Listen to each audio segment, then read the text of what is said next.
விளையாடி நேயர்களுக்கு சாய் சுதாவின் அன்பு வணக்கங்கள்.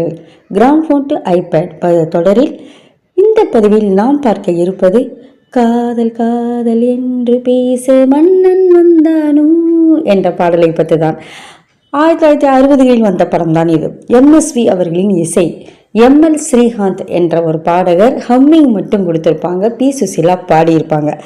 இந்த பாடலை கேட்காதவங்க யாரும் இருக்க முடியாதுங்கிறது உண்மை. அதே சமயத்தில் யாராவது இன்றைய தலைமுறையினர் கேட்காம இருந்தீங்கன்னா கண்டிப்பாக போய் கேளுங்க.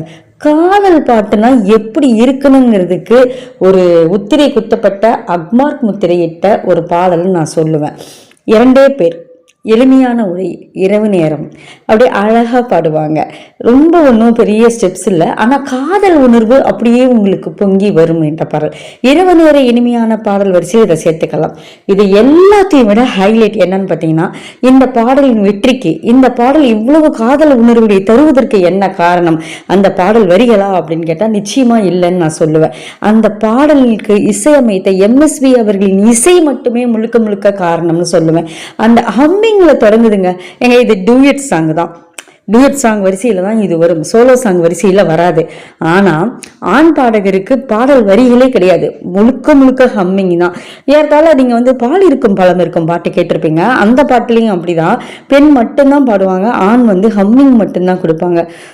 அதே மாதிரி தான். ஆனால் இது கொஞ்சம் ரொம்ப வித்தியாசமாக இருக்கும். ஹம்மிங்கில் தொடங்கும், அங்கங்கே ஹம்மிங் கொடுப்பாங்க. அப்படி அதற்கான உணர்வுபூர்வமான நடிப்பு காஞ்சனா அவர்களும் ரவிச்சந்திரன் அவர்களும் கொடுத்துருப்பாங்க. ரொம்ப அருமையான பாடல். இசை அப்பப்பா, மெல்லிசை மன்னர் MSVனா சும்மாங்களா?